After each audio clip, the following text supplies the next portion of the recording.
Servus und herzlich willkommen bei diesem neuen Video. Christopher hier mit Recruiting Results. Und ja, dieses Video ist ein für mich persönlich wahnsinnig spannendes und wertvolles, aber auch ein schwieriges. Denn wie du wahrscheinlich nicht weißt, kämpfe ich seit circa 7 Jahren mit immer wiederkehrenden depressiven Zirkeln, beziehungsweise habe immer wieder Phasen von Depression. Und ja, das beeinflusst mich seit mittlerweile fast 7 Jahren. Und vor knapp einem halben Jahr oder vor 4 Monaten bin ich zu der Entscheidung gekommen, okay, das geht für mich so nicht weiter und habe angefangen, mit einem Therapeuten zu arbeiten. Und bevor du jetzt denkst, okay, Christopher, aber was interessiert mich das? Ich will ja gute Mitarbeiter finden, deswegen komme ich hier auf den Kanal. Wir haben tatsächlich miteinander gesprochen und nicht in Form einer typischen Therapie, sondern ich habe mit meinem Therapeuten darüber gesprochen, okay, welche Auswirkungen hat das Unterbewusstsein auf unsere Entscheidung bei der Arbeitgebersuche, wenn wir uns für neue Stellen interessieren. Und wie können wir das nutzen, wenn wir die richtigen Mitarbeiter für unser Unternehmen gewinnen können? Und das Gespräch war wahnsinnig interessant. Wir haben einige Sachen ausgearbeitet, die du direkt für dein Unternehmen nutzen kannst. Und deswegen möchte ich dieses Video mit dir teilen. Und mein Therapeut, mit dem ich gesprochen habe, ist Gabriel Ellis. Gabriel ist nicht nur zertifizierter Psychotherapeut, sondern er hat als Kommunikationsberater Unternehmen in der Wirtschaft geholfen, war beim VDMA, also beim Verband der deutschen Maschinen- und Anlagenbauer, im Personalbereich angebunden, hat die dort unterstützt und ist wirklich ein Experte für das Thema menschliche Beziehung. Und genau darum geht es, wenn du wirklich gute Mitarbeiter finden und gewinnen möchtest, und sie an dein Unternehmen binden möchtest, eine Beziehung aufzubauen.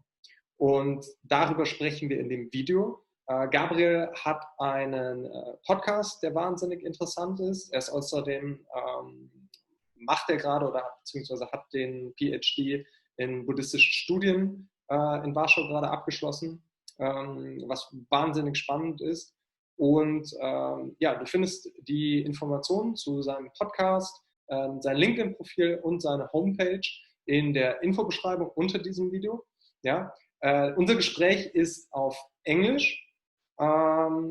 Ich werde das Ganze aber wie beim Video mit Nate am Ende nochmal auf Deutsch zusammenfassen. Das heißt, wenn du sagst, okay, Englisch ist nicht so meins oder ich möchte das einfach nur die deutsche Zusammenfassung hören, dann findest du in den Kommentaren einen Timestamp und kannst direkt zu diesem Punkt im Video springen. Ich glaube, soweit habe ich nichts zu sagen. Ich bin sehr aufgeregt, was immer noch ein bisschen persönlich für mich ist, so offen darüber zu sprechen, wie sieht meine Gesundheit oder mein Wohlbefinden aus und ein Gespräch mit meinem Therapeuten so öffentlich zu gestalten. Aber ich glaube, das, was wir besprochen haben, ist für dich, für dein Unternehmen extrem wertvoll. Wenn du wirklich die besten Mitarbeiter für dein Unternehmen gewinnen möchtest. Und von daher, ich wünsche dir viel Spaß mit dem Video und lass mich auf alle Fälle wissen, wie es dir gefallen hat und ob dir das Gespräch weitergeholfen hat. Wir sehen uns am Ende des Videos. Amazing, because I'm actually very excited because I kind of see it as a free therapy session where I can talk to you and I don't have to pay for it. Great. And I want to start kind of broad, and I would like to ask you, what role plays the subconscious mind in making a decision to apply for a company? How does you talked in your other podcast about the different minds and selves, how does the subconscious and the conscious mind work together when we consider applying for a company or consider working for a company? Yes, that is an interesting question because it puts a different spin on how I usually deal with topics like these. Because for me, mainly in my work, I deal with individuals, and So we come from a perspective where it's about the quality of life and the satisfaction of my personal needs. Now, when it comes to jobs and the work life, there's a major difference, because here we enter a realm that is heavily defined by the public discourse. So what I mean with that is, it would be even more extreme when we ask what drives someone to go into politics. It's partly, of course, part of my individual needs, but there is such a strong influence of what we have learned work is about, which are several aspects that diverge from what we perceive as our individual needs. So, for example, people, when they think about their private life and their relationships, they would say, yes, of course, I choose my partner and I choose my hobbies so that I am happy and satisfied and have a good time. But when it comes about work, then I have to do the right thing, which is the things that my parent told me that I rather have to look out for prestige, for money, and so on. So there, it's not so important that I feel satisfied. This is a luxury that I cannot grant myself. So this is what I mean when I say that when it comes to work life, we enter, there's at least a different logic at place that is not only looking out for our well-being, but also for those things that we're supposed to look after, right? Which the two of us might look critically at, but are still quite influential. Mainly money, so how much money do I make? And what kind of prestige does the work imply? And how much of a safety net does it provide for the future, right? Because maybe I have a family, or even if I don't, I might be still driven by this idea that job security is very important in a volatile time where things are so shaky. So all these things are very much intertwined in the unconscious. The unconscious, when it develops, is very much influenced by the contexts that are foundational for us. These are mainly the family in which we grew up. And this family does not only perpetuate kind of their own very specific ways of processing of, what loyalty means and what family love means and what good behavior is and so on. But through the family also we get notions of what work life is, how important it is, and what kind of values we should be looking for. And then these things get altered when we get a little bit older, when we start to perceive media and the public discourse in a more direct way, so not only mitigated by family communication, but when we're able to watch TV, when we're able to read online newspapers nowadays, or when we ask our friends, what does your father do, what does your mother do, and so on. So these kind of first impressions through the family get altered by that. Now, depending on how that goes, the ideas of how things should be get kind of programmed into the unconscious. And if this is very consistent, if we are surrounded by people who consistently favor one specific model, if, for example, we go to private school, right, and my parents are kind of wealthy, the other kids' parents are kind of wealthy, and so on. So we get an imprint of, okay, it's normal and necessary to make a lot of money. And at the same time, I would see many people unhappy with their work. I might get, depending on how it goes, but I might get an idea of, okay, work is a place where I suffer and earn a lot of money. This could be an imprint. And then if this is the imprint, then the unconscious would be okay with following this kind of pattern. And I would apply accordingly to jobs like this because I learned that this is what I need to pursue. Of course, with time, this kind of, because it's not integrated, because I have not chosen it and have not digested it, but I just took it over from the people around me in my family life, such a program that would lead to a personal dissatisfaction because, it's not nice to suffer at work, would come in conflict with the other goals that I usually build up for myself so that my private life should be a place of comfort and well-being. So this is not sustainable. The question is, how do people resolve that, and what is their journey of bringing into alignment the different needs and their ideas in life?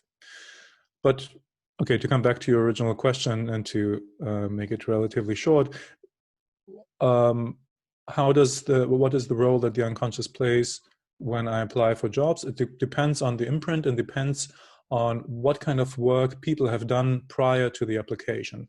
Have they figured out who they want to be and what they want to be in work life as part of the workforce?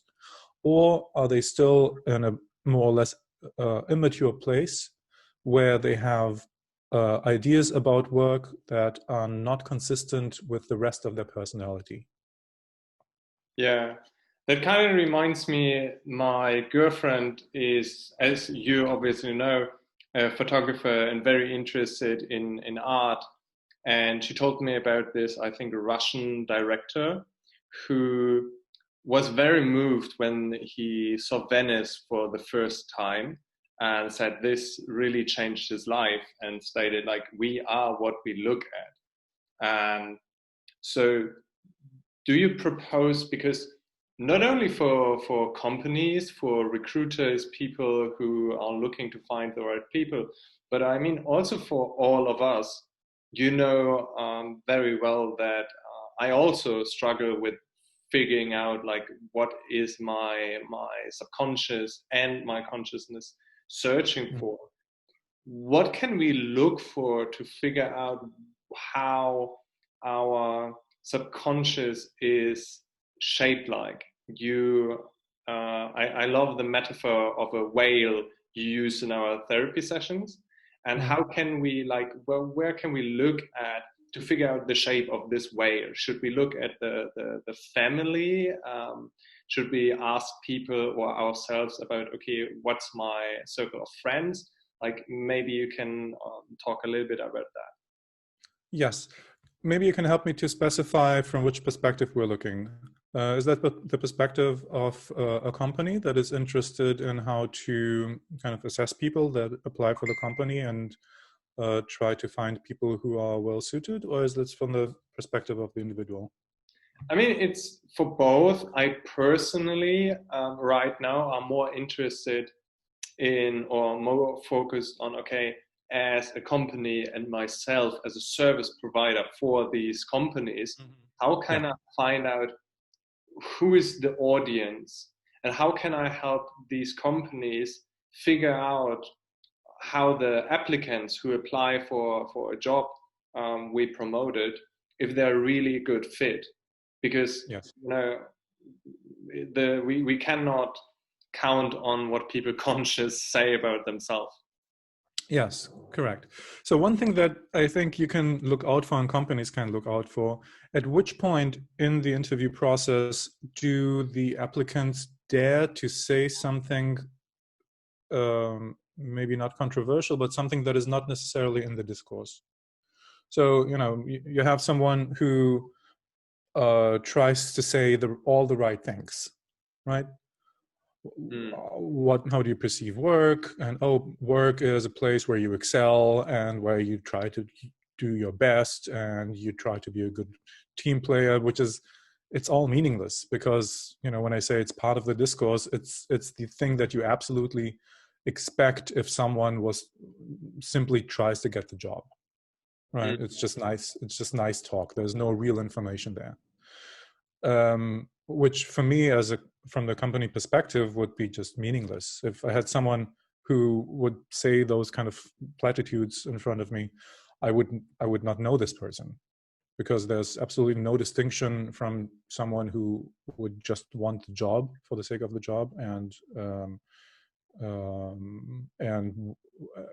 how they kind of approach the interview situation. So what I look out for is pieces of information that indicate that someone has gone through a period of maturity in which they integrated their needs for what they want to get out of work life with their life in general.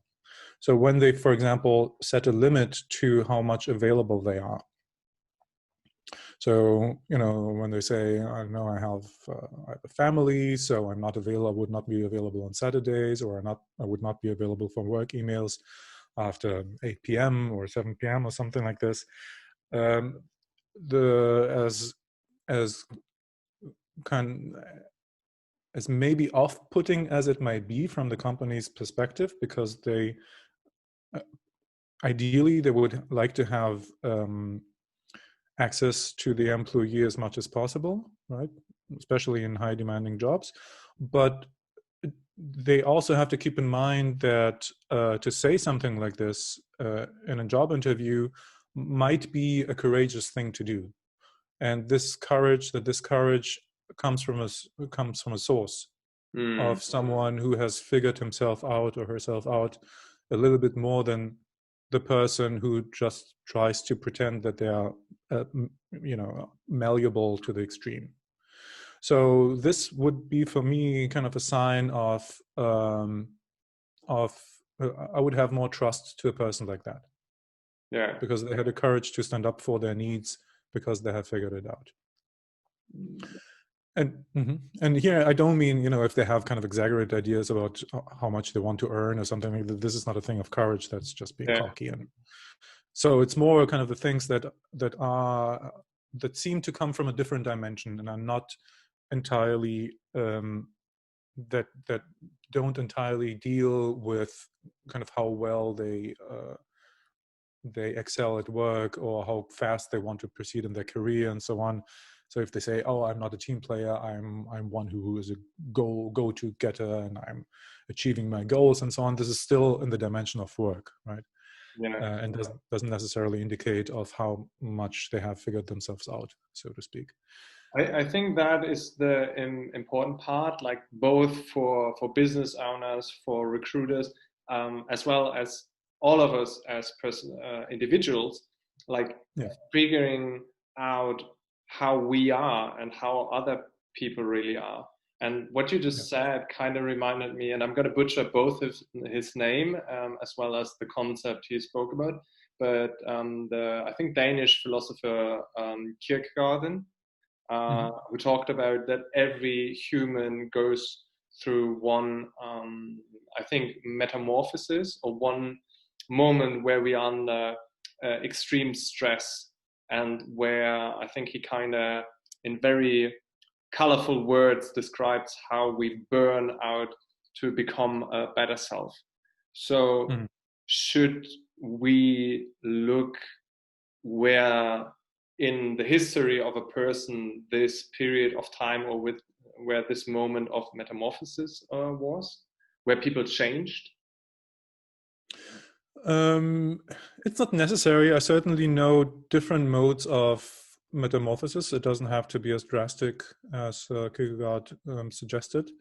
But this is something that might be interesting to ask throughout the interview process, if it's a high stress, if it's a high stress post, if the job demands a lot. Now it borders on a very personal question, so I don't know how kind of ethically legitimate such a question would be. Yeah. But it would be interesting in terms of how do people describe themselves and their path. Now, there's another side to all this.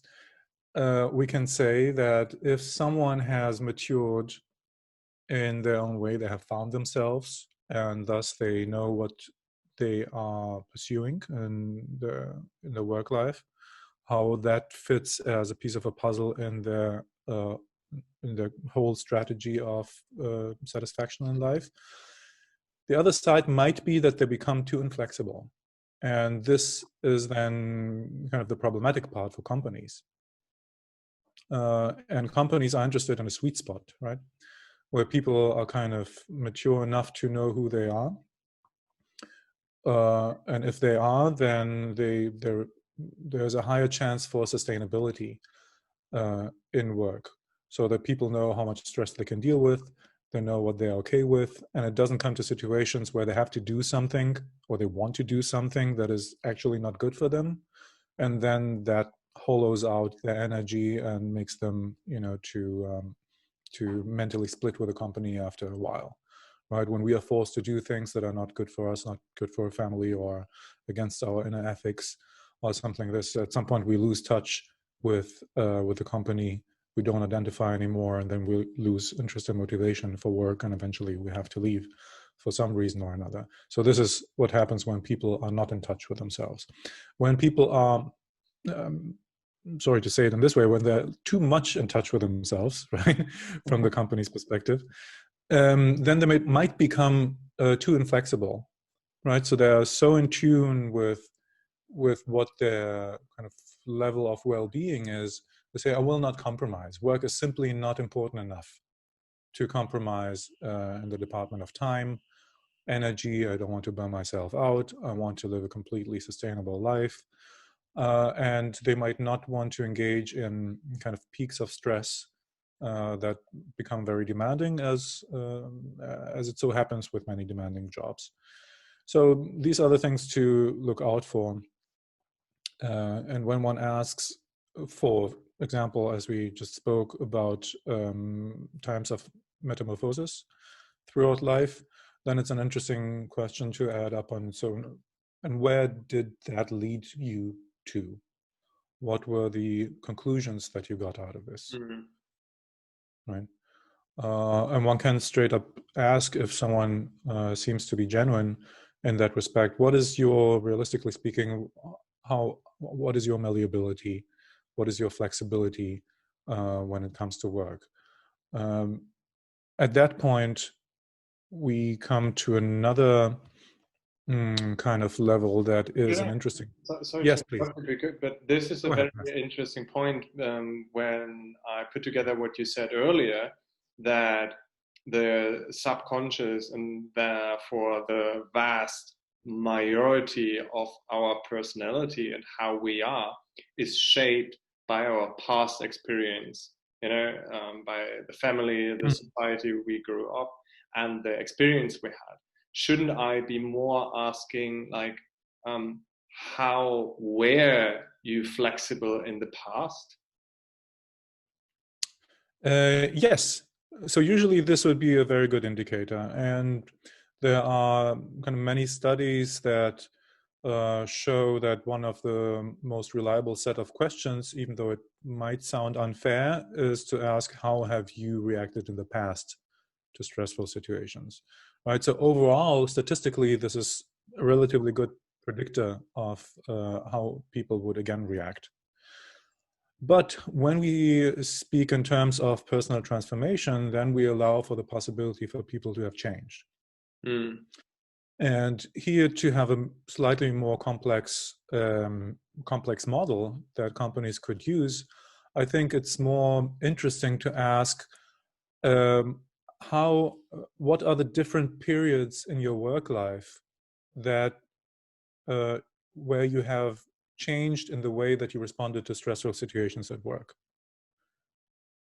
Right. So if someone has worked for 10 years and is not anymore just a young professional, so it would be interesting, how have you changed in your way of responding to stressful periods of time at work? Is there any change, or are you basically the same as when you started?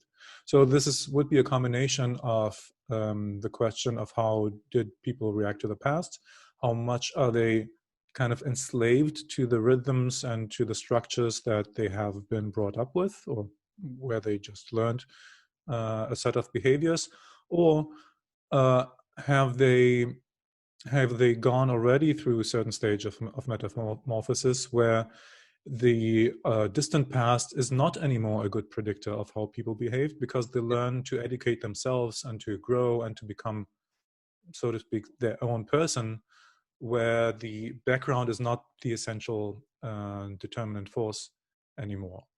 And that would have shown in the recent years. So when people then are asked, have you changed in the way that you respond to stressful situations, then they might say, yes, in the beginning it was difficult for me, and then I learned to see the positive challenges in stressful situations. And it would be a story like this of some sort of emphasis.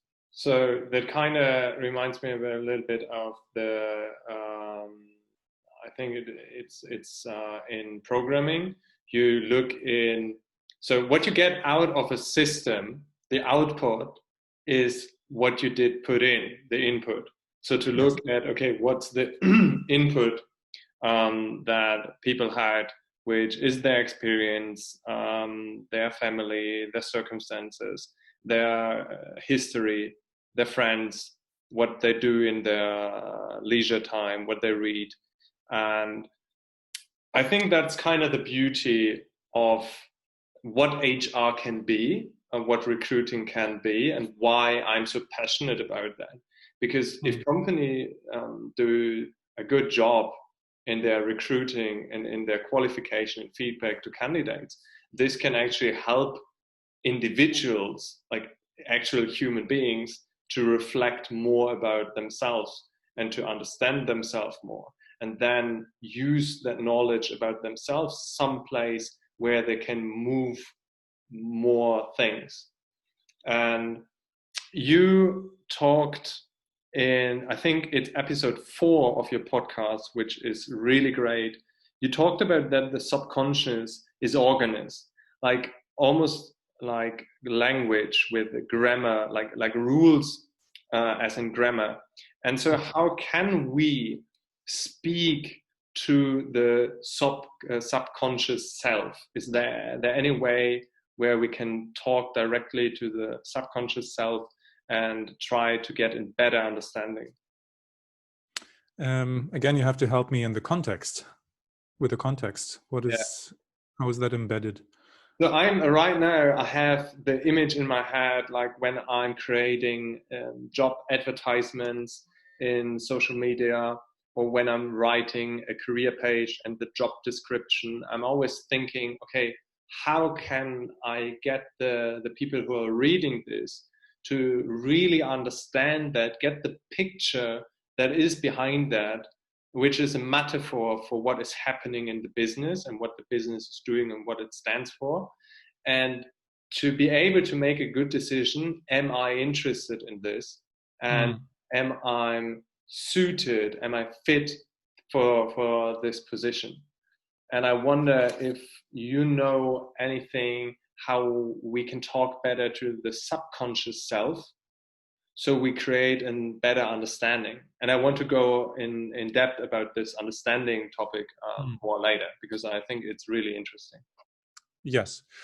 Maybe I can answer from a different perspective, because what is interesting is, so when we look at the structure of the conscious and unconscious, and forget that we have people in front of us, what remains is that the outcome of the system depends not just on the speaker, depends not just on the most kind of obvious level in the person. So when I speak with you, right, then you have your conscious thoughts and you have your voice and so on, and you can phrase that. I assume that there are more levels, intricate levels inside of you. So depending on what I say, certain points in you are triggered, certain points in you are spoken to, and then they kind of acquire your voice and then they speak with you. Why I say that this can be seen outside of the human, because I think that a similar perspective can be also seen in the company.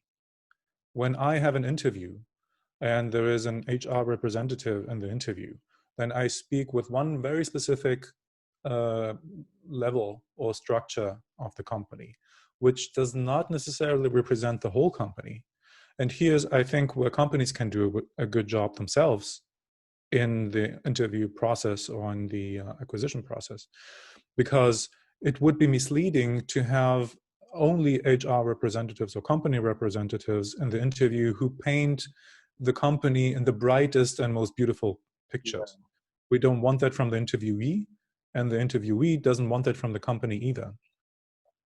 So if we go about this question, how do we talk to the unconscious?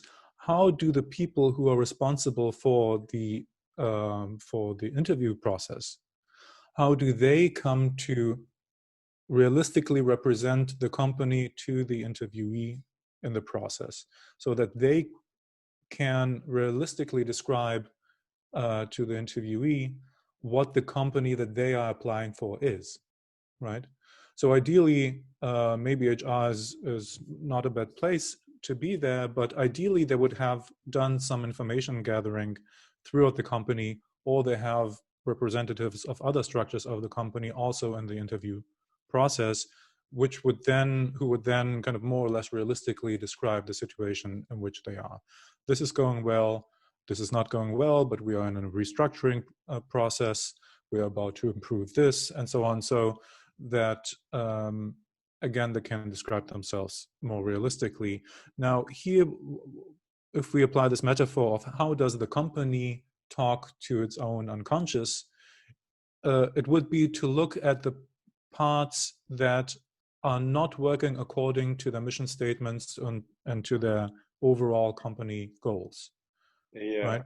This would be kind of the unconscious of the company, where things are going in different directions without asking the big boss, supposedly the big boss, or the management or executive levels, where things have their own way of going, and everyone wants to hide it because it doesn't look nice, and so on. So this is, of course, not just important for the interview process. This is kind of a process that is important for the organization development as a whole.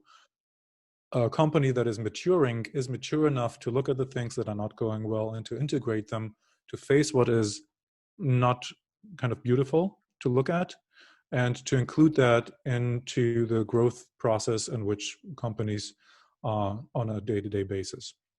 It's so funny because the more I talk to different people who are very knowledgeable and very passionate about that, the more I read, and also in our therapy actually, I come to the conclusion that companies, businesses behave very much like humans. Maybe it's because in the end, it's an accumulation of human individuals. And yeah, I think it's very challenging for a lot of companies that are out there to say, yeah, just like I am not a human being, we as a group that make this business, we are not perfect. And we need to look at our flaws. And we need to have a goal, a vision, something we want to achieve, to figure out where are we getting off the way. Just as I need to have a goal, otherwise there's nothing. Like if I wouldn't have the goal to feel better and don't hate myself, it doesn't matter how much money I pay you as my therapist, you cannot help me. There has to be a goal, a horizon where you move towards to, right? Yes, this is certainly the case. And at some point, so this is if we look at the process, I have to start with these goals. It might not be necessarily where I end up, because maybe in the process, when I try to achieve these goals that sound kind of good to me and make sense to me, I have to realize that those parts of my unconscious that are not agreeing with this have the upper hand, and I have to bow to them in the end. That might be a result of the process. So that when I think I want to be environmentally friendly all the time as a person, right, in my private life, and then I come to realize that if I do that, I force myself so much into behavior that is inconvenient that I become paralyzed in the end, because I don't know anymore which products to buy. I cannot enjoy myself anymore when I walk through the park, because I always see, the plastic bags on the ground, or people throwing away, ice cream wraps or something like this. So with a too rigid kind of exposition to a goal that at the beginning looked enticing, I may find out that I have exaggerated, and then I have to come to terms with kind of the unconscious telling me this is not sustainable. You have to become more relaxed in this way. So in a similar way, I might have, especially the executive level of the company, plus some others, the data security people and the HR people and so on, when they get together and think about what the mission and the goals of the company are, they might have and they start this process, they might, with time, come to realize that other parts and lower parts of the company are not in agreement with that. And at some point, it's not possible anymore to keep up the facade, and then the payoff, it's too kind of costly to mask, that the company is essentially something else, because it's defined by the people who who do the actual job, so to speak. And then there has to be kind of a more realistic reckoning in the company and say, okay, how do we combine the things that we do anyway as a company? How do we align this with the goals that we set out to pursue originally? And then there might be something more realistic coming out at the end of the process, which does not prohibit, of course, the company to have long-term goals, and maybe change also the personnel strategy to let some people go who completely are misaligned with these goals, and to get other people who are closer to this, and so on. So this possibility is there, but what I try to emphasize is it's a process where the goals at the beginning, which are kind of idealistic, are not necessarily the one where I end up with. So I may fall in love with his goals, but on a temporary basis, knowing that they will change. See, that's why I said I see this as a free therapy session for me, because this translates so well to what I know about me personally. But jokes aside, I think you scratch on an itch that is very present in a lot of companies, and especially the issue of having a facade, if it's ill-intentioned or not. There's almost nothing more costly for a company than hiring wrong. Yes. And the same goes for us as individuals. If we make the wrong decision working for a company, maybe leaving our current employer, or if I know that you talk to a lot of expats, if I move to a different country to catch this amazing opportunity to work for someone, and I had a misunderstanding, this is very, very cost inefficient. And if we speak about human individuals, it can be super hurtful. And you talked to me about how to avoid misunderstanding on a personal basis. And I wonder, is there anything that you would say can translate from a personal level to when a company communicates with a candidate, that might be on the career page or in the interview or wherever, basically? What would you say? I wonder if I understood you correctly, but one thing that a company can make sure is that they describe the package well that employees would get.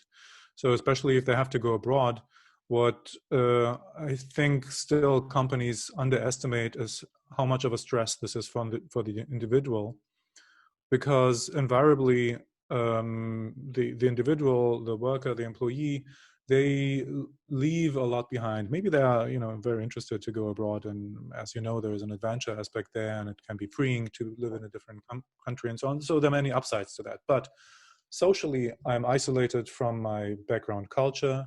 I might leave many people behind that are, part of my personal network, my friends, family, and so on. And it is notoriously difficult to become friends with people abroad. Depending on where I go, I can tap into kind of the expat circles that are not very stable. There's a high fluctuation. People hardly make deep friendships. Everyone knows that people can leave relatively quickly, so that keeps me from, making very deep bonds and so on. And why this is important for companies is that they have to know that expat employees deal with a limited set of personal resources, which means that they have less available typically than in their home country, which puts so much more stress on how good the work has to be so that their private life doesn't suffer, and so that the employees have most of the resources available for work. So, for example, if I want to employ someone and they have a partner, then it would be a great thing if the company would somehow support this traveling co-partner to get a job as well, or to get socially integrated as well in some way. And it doesn't matter how. It's an important gesture, and if it is successful, then I actively contribute to a less stressful household situation and personal situation, and I contribute to my employees having more capacity to engage with the demanding work. And to describe this kind of package, or to develop this kind of package, would be a great thing to do.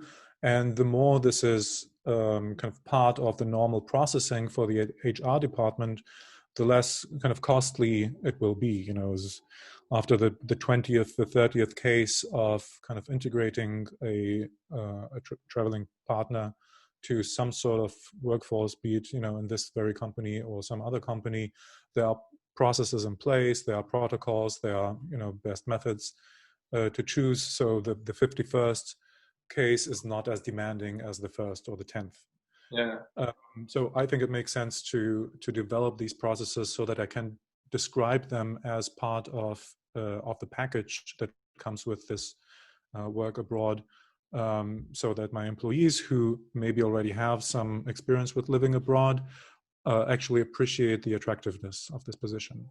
Yeah, and I think it's also important for companies. Recently talked to someone and a client of mine who is in a very small community, far away from big cities, nothing very interesting happening, and also to attract people for your company, you need to know what the work environment and all the changes in other environments that are touching your work life will be. And also you need to are really interested in your audience, in the people you want to work with, so you can do the effort and actually try to learn about what they need and what they want. And you gave, I think, and tell me if I'm wrong, I think in one of your podcasts, you gave the example of being interested in a woman, and that decisions are made often impulsively from the subconscious self, and on an emotional subconscious level. So if we know that, and that we have a high level of misunderstanding in every communication, hence definitely when we're talking company to candidate, how can we avoid disappointment, meaning the disharmony between the what we thought going to be the best performance and the actual rational behavior can be? There are, again, probably many ways to go at it. One way is to get to know the employee well enough. And one way to do this is, for example, a mentoring system. So to have someone senior in the company to take care or to be available for a number of people who are developing and aspiring to level up in their career in the company. Now, these mentors, they would know the company very well. They would also know very well what the possibilities of placement are, what the different departments are, what the different kind of subcultures in these departments are, and so on. And by getting to know these employees that they mentor and being influential enough to help to maybe place them in different positions, they might again contribute to them being at the right place of the company, because there's not necessarily kind of a good and a bad fit in total. It might be that employees are just not a good fit for this very department where they're in, or with this very team that they're in. But of course, in order to know where they would fit, it would need someone who has a better understanding of the diversity of the cultures and work ethics in the different parts of the company. So I think that something like a mentoring system like this would be an ideal thing to have set up as a structure. Actually, what I get from this, it's not about avoiding disappointment, but accepting that we will have a misrepresentation either externally on the stimuli or internally how we interpret them, and to try to get to this point as quick as possible. So if what I understood of the company or how it represented itself isn't true with my alignment, with my understanding, to figure that out as fast as possible, so that both parties can the best decisions if they fit or not, right? Yes, I think this is correct. So as a company, I have to figure out what are the general kind of characteristics that we would like to have from applicants. And then this would be the screening, that would be the screening kind of on the level of interviews, hoping that it's a good fit. If there needs to be kind of an understanding if they want someone for the company as a whole or for a very specific position. So, in the IT departments, typically kind of because it's when someone starts at the IT department, they usually would not go to HR and to the financial sector to, mergers and acquisition and so on. They would not have a career like this. They would typically stay on a somewhat kind of technical field. So if the company already knows that they're looking for someone who will not have the greatest flexibility in the future in the company, then it makes sense to have a very precise understanding of what the set of expectations is, and not to be too flexible also in the interview process, for the sake of also not disappointing and not to have a too grave misunderstanding with the applicant. When they look for someone in some team at a creative product, and they know, okay, if that someone is good and that team is kind of finished or this project is finished, then we would be happy to keep this employee and to put them to a different position where they can develop the career. Then it's not necessarily that it's too highly specific, because then it could merge to something like a mentoring program where the goal is, okay, let's just figure out what the great next place for this person is. They agree overall with the mission statements, with our kind of set of ethics in the company. They are kind of as much as a team player or as much as a lone kind of cowboy as we need. And beyond that, we will make sure that the next position is a good fit. And then they can be much more broad in the interview process. And they could also describe this to the applicant, saying that, after this position, would you be interested to have other positions in this company? Because our career program or our possibilities, we want to make sure that the talent that we have in our company stays within, and we try to offer them other positions and so on. Then this should definitely be part of the explicit kind of self-description of the company in the interview process. Yeah, that I can say from my experience, that would be a huge benefit when companies are searching for new talents and try to attract new people who want to work for a company. I figured out that, a lot of my work is trying to understand who's the right audience for a company or for a specific position. Like, who should I let know that this company with this job exists? And I recently figured out that more than knowing what differentiates people, it is important to know what they share, what are the shared values and consensus and experience. Because the demographics can vary, but if the shared systems are accurate, they will be, I can speak to them in the right tone and give them the right information. So would you say, because I know you have a lot of experience with working with different demographics, like you worked with teens and children, and you have experience in the business world, and obviously now you work with experts, where I imagine there are different demographics all through the board. Yeah. Would you say there are universal needs and wants the subconscious mind has? And maybe like, how would you say that translates to making a decision about what we do, like what work we do? Mm-hmm. Yeah, maybe an interesting way to phrase it, the answer is, what are the contradicting things that the unconscious wants? So for example, the unconscious surely wants security and it surely wants adventure. Yes. Ideally, I would say a company would offer both.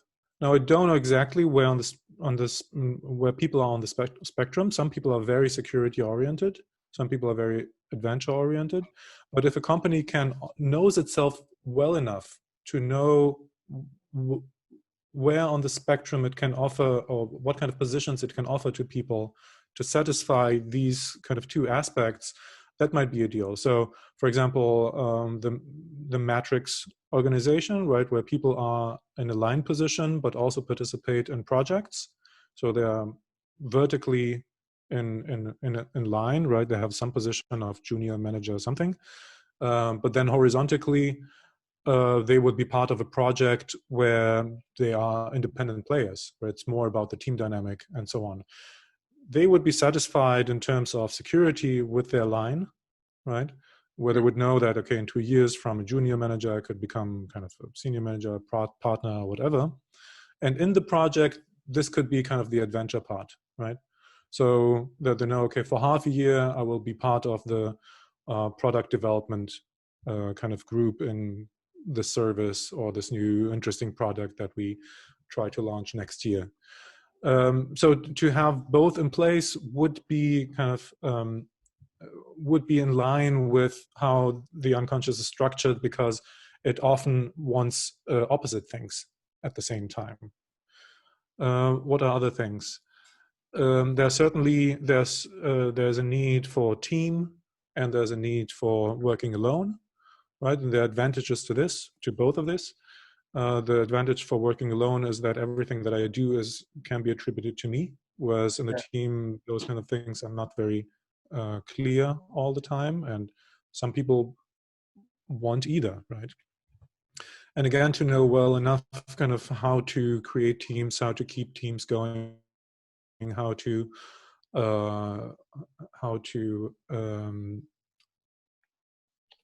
give teams a financial and non-financial feedback that makes them going, keeps them going, and how to reward people individually.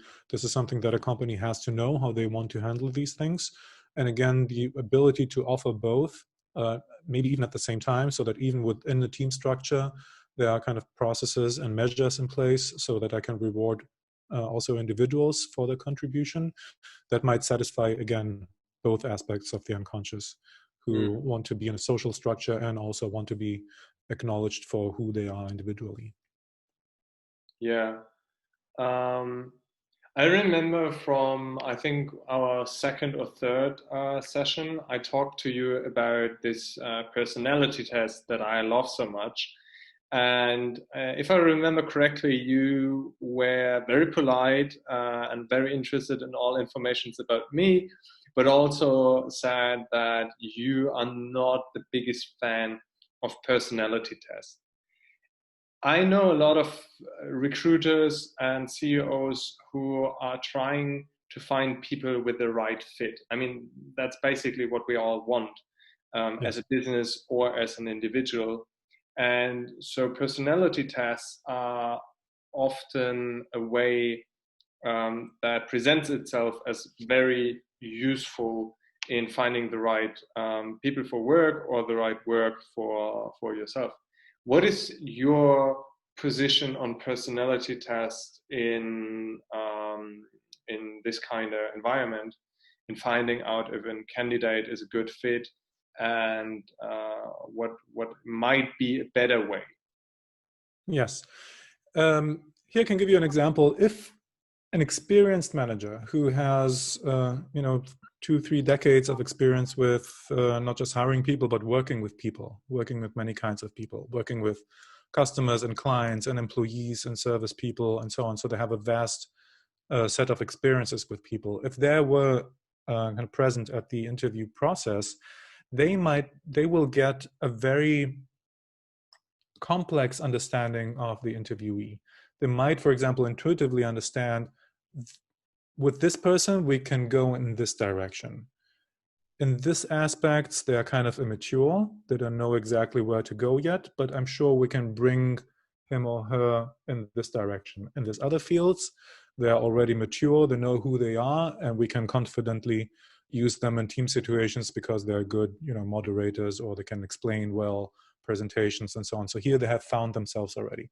So a person with their multidimensional understanding of people, of their experience, they intuitively grab these aspects and can make use of them.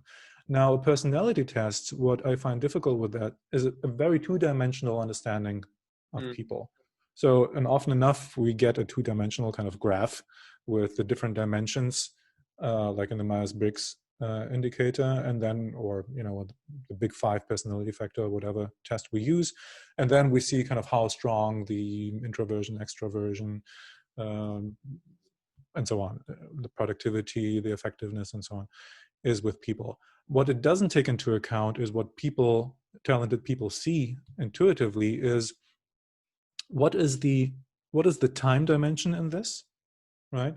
So is the fact that someone is shy in public speaking, is that a remnant of the past?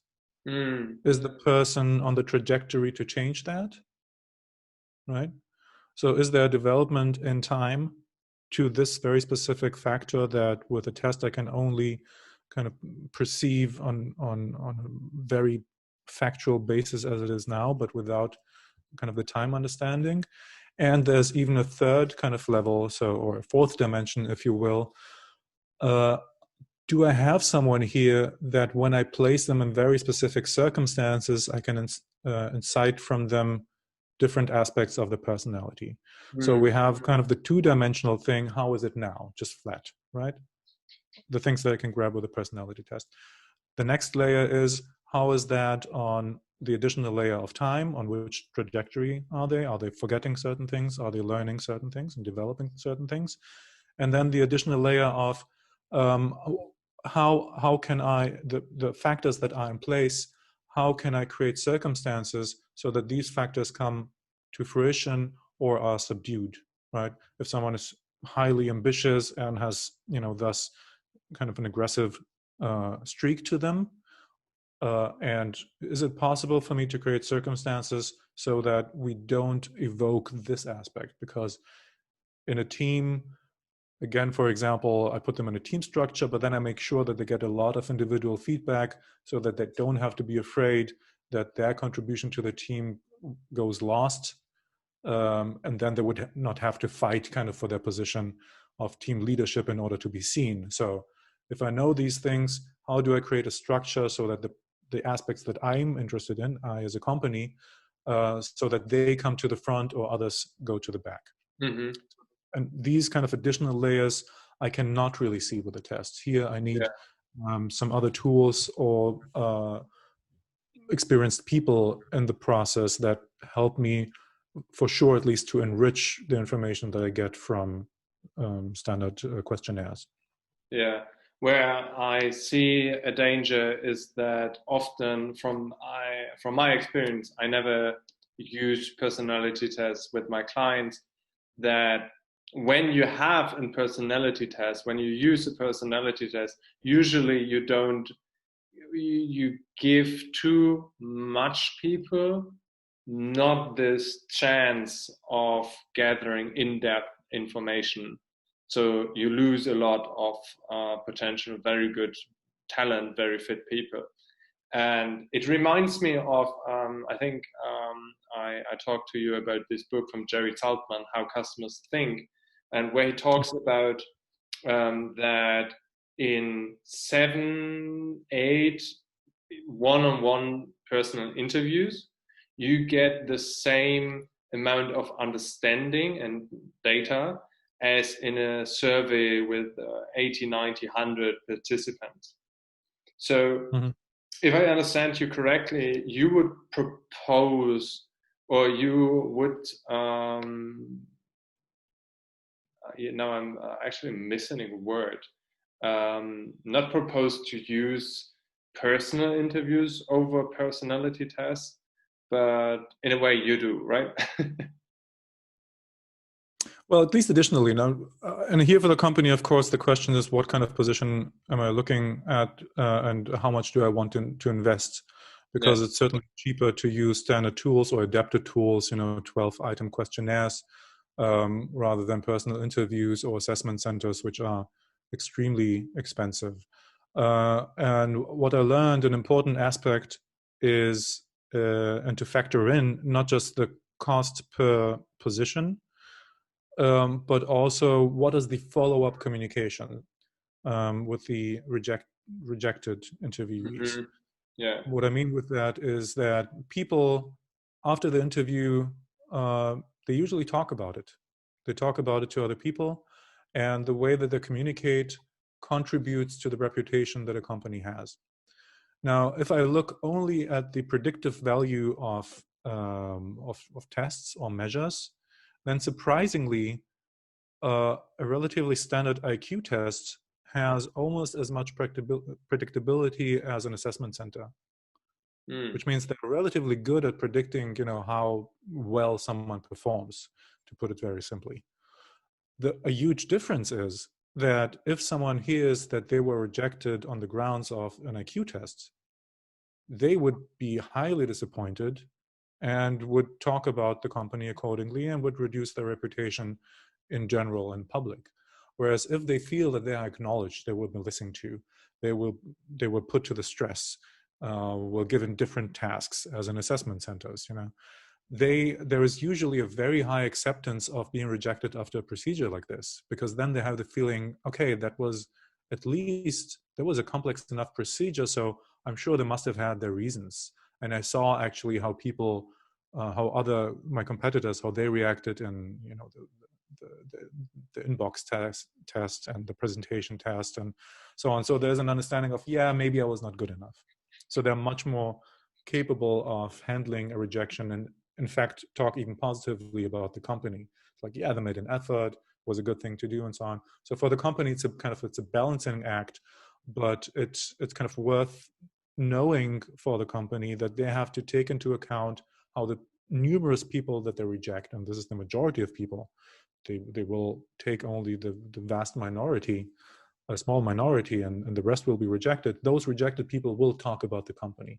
So accordingly, it's important to frame the context in which interviews are held or positions are put out in ads and so on, so that the people who are rejected are talking about the company in the most positive possible way, and to rather pay a little bit more for this process and to have this as an active cost factor, this reputation. And this is actually a super interesting point, and it is actually more like an investment, because if you want to build a lasting and attractive employer brand, you need this kind of backward framing, and you need to have a good memory of your company in the mind of the people who you couldn't accept.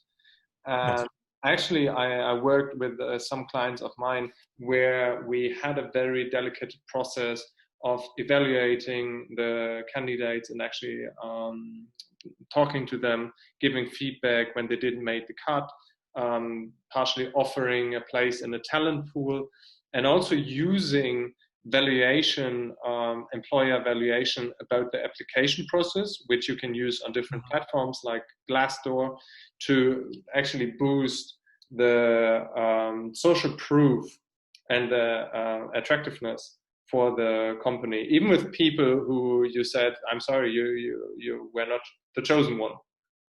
Yes. Yes. Right, and it's good to think about these things. And one of the consequences is don't invite everyone that somehow makes sense. It doesn't make sense for one position to have 50 interviews, even if you have the resources for that, because 49 will be rejected. This is not a good cut. It's better to have 5 people who with a high probability that one of them is a good fit, and rather take the risk that maybe among the other 45 that I have not invited, there might have been a good fit. In order to reduce this secondary effect that 49 people will be rejected and will not take it necessarily well. Yeah. Is there, because I know you work with so many different people in your history and you have so much experience, is there anything that you think people struggle with, and where you think that companies as employers should know about that, should know about what is going on in so much people? One of the main things that I think people are struggling with is, in fact, that they don't know themselves well enough. And even when they get to know themselves and what is important for them, they often don't allow themselves to bring in these kind of needs into the work situation. Because, when I started our conversation, I pointed out that when we talk about work, we enter this weird social realm where the social discourse is so important, right? And where I'm driven much by what the commonly shared goals for work are. You get your money, you have a secure job, and for the rest, shut up, basically. Which brings its problems, because after some time, as you know, the unconscious is not very satisfied with being shut up. It will, if it has different goals, if it has a very specific idea for me and my biographical stage right now, it will raise its voice, and it will make me discontent. It will just sabotage my possibilities of finding satisfaction at work, and hence, I will not be the best employee then. I will have less resources. I will be more stressed out. I will be more involved in bickering with my colleagues, and so on. So I will just not be a good fit. Knowing this, it's good for the companies to have an understanding of what the kind of the critical points are, and I will try to make sure to put into place processes where where the employees are, I'm putting it a little bit drastically, are forced to look at the personal development and to make choices to where they want to go. This could be in an HR development program, this could be a mentoring program, but basically to set up a system where people don't have just one direction to grow, but where they have to make choices. Do I want to become more of a generalist in the company? Do I want to become a specialist? Do I want to be better at team structures? Do I want to acquire managing skills? So do I want to lead teams? Or do I want to stay, in kind of in a position where I work under a supervisor of some sort? And if this is a supervised process, right? Ideally, I would kind of bring my employees in a situation where they have to ask themselves, who am I? Where do I want to go in the company? With the main idea that if there is a better fit, there will be less discontent afterwards in the direction that they have developed. So this would be the benefit of an approach like this. But basically, yes, I would assume that people don't know themselves well enough, or don't allow themselves to develop in the way that they think about their work, and that they basically think, let me just keep the job, let me just increase my income, and maybe don't have many more thoughts than that, even though they should have. That is an absolute great insight and advice. I'm just imagining more companies would do that, to actually take that serious, because they see the benefits for them as a company. Maybe they see it from an altruistic point of view. That would be wonderful. Although I would guess that you would be self-sabotaging, you are self-sabotaging yourself when you give this advice, because then people might not be in need of a therapist anymore. Well, I don't know. Therapy is one of the things that I do, and I'm just as happy to do self-development on a higher level. That's just as interesting for me. Are you open to work or like help companies who want to find out how to support their employees more? Rather on a strategic level, I guess, because Yeah. I'm not too kind of interested in developing tools, and this will be part of the ideas. So I would be very interested to have conversations like these with people responsible for HR development, so that they can look for the talents inside the company and to develop a monitoring system, for example. But I guess I'm not very suited for kind of the fiddly process of it, for which there are excellent experts as Yeah. well, colleagues of mine who are specialized in that.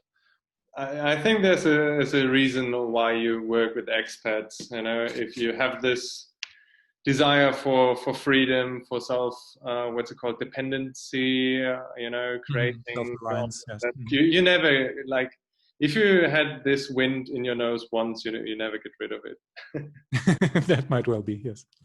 Amazing. Gabriel, thank you so much for sharing all this amazing insight. I definitely pick up some very, very interesting things, and I hope that I can implement that in my work for my clients, to actually make the work environment better for both companies and both us humans living our lives and working. Well, thank you very much. What I got out of it is that, I reserve this kind of the way of thinking about the unconscious on an individual level. And I would have not thought that there are probably pretty good applications to the to work life, to the HR process, to personnel development inside companies. So actually, I'm kind of surprised that I think there's the potential to apply this kind of thinking also on a level of the workforce. So thank you for Yeah, that. absolutely. Yeah. Great. Well, I will see you on Friday when it's all about me and I have someone listen to me. I will put your information under the video. You're on LinkedIn, you have your own homepage. And if anyone is interested in a very good therapist, I can also recommend you. You're doing a good job. Thanks a lot, Christopher. Okay, amazing. Thank you so much. See you soon. Goodbye. Okay, ja, das war das Gespräch mit Gabriel. Ich kann nur sagen, für mich war es wahnsinnig wertvoll und ich möchte definitiv nochmal mit ihm sprechen, weil ich glaube, ganz, ganz viele spannende Bereiche darüber, wie wir tatsächlich funktionieren und wie Bewerber, Kandidaten, Interessenten funktionieren, wie das Bewusste und das Unterbewusste zusammenspielt bei der Entscheidung, ob man sich über ein Unternehmen informiert, ob man sich bewirbt, ob man dann tatsächlich gut in das Team passt. Ja, da kann man noch endlos drüber sprechen. Jetzt möchte ich das Ganze, also die spannendsten Punkte für mich, wo ich glaube, okay, die kannst du auch direkt nutzen für dein Unternehmen, habe ich mir rausgeschrieben und möchte die kurz für dich zusammenfassen. Und zwar war ein Punkt, der für mich sehr, sehr spannend war, den Gabriel angesprochen hat, ist, dass wir alle uns selber und unsere Bedürfnisse viel zu wenig kennen. Ja, das heißt, die meisten von uns beschäftigen sich sehr wenig bewusst damit, was wir tatsächlich wollen. Und selbst wenn du als Unternehmer oder Personalleiter, als Geschäftsführer jetzt sagst, ja, warte mal, ich mache das aber und ich kenne mich sehr gut, dann kannst du nicht davon ausgehen, dass die Leute, die gut in dein Team passen oder passen können, ja, wenn sie sich entsprechend entwickeln, dass die dieses konkrete Verständnis über sich selber haben. Und insbesondere, wenn es um die unterbewussten Bedürfnisse geht. Ja, Gabriel nutzt da das Beispiel oder die Metapher, dass unser Unterbewusstsein eigentlich wie so ein riesiger Wal ist, der in der Tiefe steuert, in welche Richtung wir uns bewegen. Und wir sitzen oben als Jona drauf und versuchen dem Wal irgendwelche Signale zu geben. Und wir können sehr, sehr wenig beeinflussen, was wir tatsächlich wollen. Und das bedeutet für dich, dass der Recruiting-Prozess so gestaltet werden sein sollte, dass er potenziellen Bewerbern und Kandidaten dabei hilft, das herauszufinden. Das heißt, die richtigen Fragen zu stellen, die richtigen Impulse zu geben, ja, um zu verstehen, ob das tatsächlich oder wie die Realität in deinem Unternehmen aussieht, wie der Arbeitsalltag bei dir aussehen würde und ob das zu den bewussten und unterbewussten Bedürfnissen eines Kandidaten tatsächlich passt. Ja, so kannst du dafür sorgen, dass du wirklich den Großteil deiner Zeit mit den Leuten verbringst, die tatsächlich gut sind. Und mit Tobias Eikepasch habe ich über das Thema E-Mail-Automation gesprochen. Ich werde dir das Video in die Infobox packen. Und E-Mail-Automationen nutze ich auch bei meinen Kunden, sind extrem hilfreich, um genau diesen Prozess zu gestalten.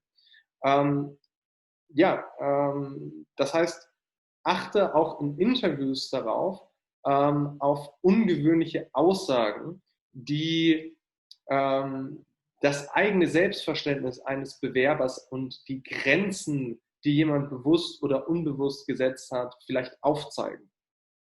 Dann der zweite Punkt, den ich sehr interessant fand, war, dass das Unterbewusstsein eine immense Rolle bei unserem Entscheidungsprozess mitspielt.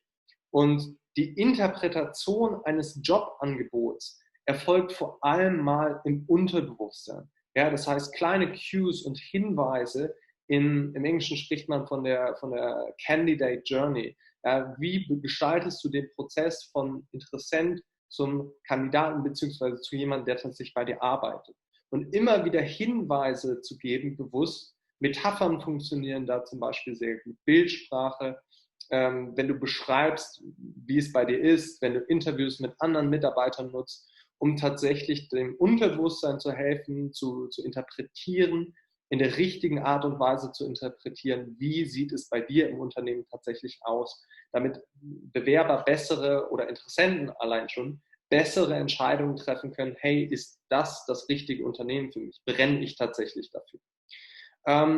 Bei der Auswahl von Kandidaten, aber auch bei der Überlegung, wer ist deine Zielgruppe? Ja, wen möchtest du ansprechen? Das heißt, wie möchtest du deine Karriereseite, deine Kommunikation gestalten und an wen möchtest du diese Kommunikation tatsächlich ausspielen, wenn wir über Personalwerbung sprechen? Ja, solltest du darauf achten, was die bisherigen Erfahrungen dieser Leute sind und wie diese sich auf jemanden ausgewirkt hat. Und das heißt, das ist näher, wenn du darauf schaust, okay, welche Erfahrungen hat jemand gemacht? Definiert das, okay, wie sprichst du zu ihm? Und das hilft dir in der Kommunikation und auch in der Erfassung der Anforderungen, im Auswahlgespräch, beim Interview tatsächlich, näher an der Realität zu sein, als wenn du das bewusste Spektrum ansprichst. Und egal, ob du im Interviewprozess bist, ja, oder im Personalmarketing, ja, in der Gewinnung, binde nicht nur HR und Personaler und die Geschäftsführung ein, sondern hol dir Leute aus den entsprechenden Abteilungen, für die du tatsächlich suchst. Binde die mit in den Gestaltungsprozess ein. Hol die an den Tisch, wenn es darum geht, wie sieht unsere Stellenbeschreibung aus? Welche Anforderungen brauchen wir? Wie sprechen wir die Leute an? Wie wählen wir sie aus? Weil der Blickwinkel ist essentiell, um tatsächlich korrekte Entscheidungen zu treffen. Korrekte Entscheidungen in der Auswahl und in der Kommunikation. Ja, es geht ja darum, die Attraktivität deines Unternehmens für die richtige Zielgruppe zu erhöhen und die Chance zu steigern, dass du passende Leute gewinnst. Das heißt, auch wenn das für dich vielleicht nach einem Aufwand klingt, der am Anfang nicht gerechtfertigt ist, es rentiert sich nachher, weil du dadurch die Chance erhöhst, dass du deine Zeit mit den richtigen Leuten verbringst. Ein wichtiger Punkt, der mir sehr am Herzen liegt, ja, ist, dass die Ehrlichkeit von beiden Seiten, also auch von deiner, nicht nur notwendig ist für eine persönliche, wertschätzende, aufrichtige Interaktion, sondern auch, um tatsächlich die richtigen Leute zu finden. Ja, das heißt, wenn du dein Unternehmen weiterentwickeln willst, dann musst du ehrlich zu dir selber sein, zu deinen Mitarbeitern und den Leuten, die du ansprechen willst. Gerade, also jetzt, wo ich es aufnehme, sind wir immer noch mitten in der Corona-Krise, ja, in der Corona-Zeit. Ja, und hier tatsächlich ehrlich und aufrecht zu sein, okay, wie hat es dein Unternehmen getroffen? Wie wirkt es sich auf die Zukunft aus? Und was machst du jetzt gerade? Ist nicht nur ehrlich und aufrichtig und wertschätzend, sondern hilft dir auch, die richtigen Leute anzuziehen. Ja, das heißt, ein sehr wichtiger Punkt, unperfekt zu sein und darüber zu sprechen, ist viel besser als eine vorgegaukelte Perfektion, die sich nachher als falsch herausstellt. Nichts in der Personalgewinnung oder im Personalwesen ist so teuer wie eine falsche Einstellung. Und mein letzter Punkt, den ich mir rausgeschrieben habe, ist, berücksichtige die Bedürfnisse deiner Kandidaten und frag dich ehrlich, da haben wir die Ehrlichkeit wieder, ob diese Umstände in deinem Unternehmen tatsächlich gegeben sind. Das hatte ich gerade bei einem Kunden, es macht keinen Sinn, wenn du mit Leuten sprichst, die das Bedürfnis haben, alle halbe Jahre eine Promotion zu bekommen, ja, also eine wahrgenommene Wertsteigerung ihrer Situation, ja, ihres Titels, die ständig den Aufstieg haben wollen, wenn dein Unternehmen nur 3 Ebenen hat, ja, wenn es nur noch die Geschäftsführung, Manager und die tatsächlichen Mitarbeiter gibt, ja, also diese 3 Ebenen, da kannst du niemanden dieses Bedürfnis, also da kannst du für niemanden dieses Bedürfnis befriedigen. Du kannst aber offen damit umgehen und sagen, okay, hör mal, was glaubst du denn, wie wichtig ist das für dich? Und glaubst du, du könntest dieses Bedürfnis auch über andere Möglichkeiten befriedigen? Ja, vielleicht können wir da eine Lösung finden. Ja, das heißt, der gesamte Recruiting-Prozess sollte immer ein Dialog auf Augenhöhe sein. Deswegen war das Gespräch mit Gabriel für mich auch so spannend, weil er sich vor allem auf Beziehungen spezialisiert hat. Und umso mehr Gespräche dieser Art ich führe, umso mehr Feedback ich auch von Kunden bekomme, ist es für mich ganz, ganz klar, dass die Grundlagen, die unsere Beziehung, unser Verhalten mit anderen Menschen bestimmen, oder die Mechanik, auf deren Basis wir mit anderen Menschen interagieren, lässt sich fast 1:1 auf die wirtschaftliche Welt übertragen. Ja, wie gehen wir da miteinander um und wie funktioniert die Beziehung einer künstlichen Person wie des Unternehmens mit natürlichen Personen, ja, menschlichen Mitarbeitern. Dieselben Bedürfnisse kommen da zum Tragen und sind wichtig für einen Erfolg in der Zusammenarbeit, Erfolg im Finden der richtigen Leute. Das waren die Punkte, die ich mir rausgeschrieben habe. Ja, lass mich auf alle Fälle wissen in den Kommentaren, was war für dich relevant. Ja, vielleicht ist dir ja noch ein anderer Punkt aufgefallen. Das würde mich auf alle Fälle freuen.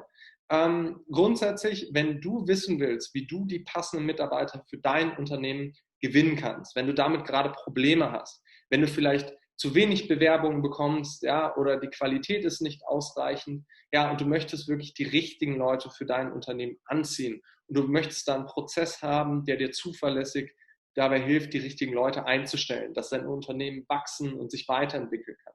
Dann biete ich dir ein kostenloses Erstberatungsgespräch mit mir an. Ja, das ist mit mir persönlich, da schaue ich mir die Situation in deinem Unternehmen mit dir gemeinsam an. Ja, entwickel mit dir eine Strategie, was kannst du umsetzen, zeig dir, wie haben wir das bei anderen Kunden bereits gemacht, ja, was ist tatsächlich bewährt und dann kannst du das für dein Unternehmen tatsächlich integrieren. Ja.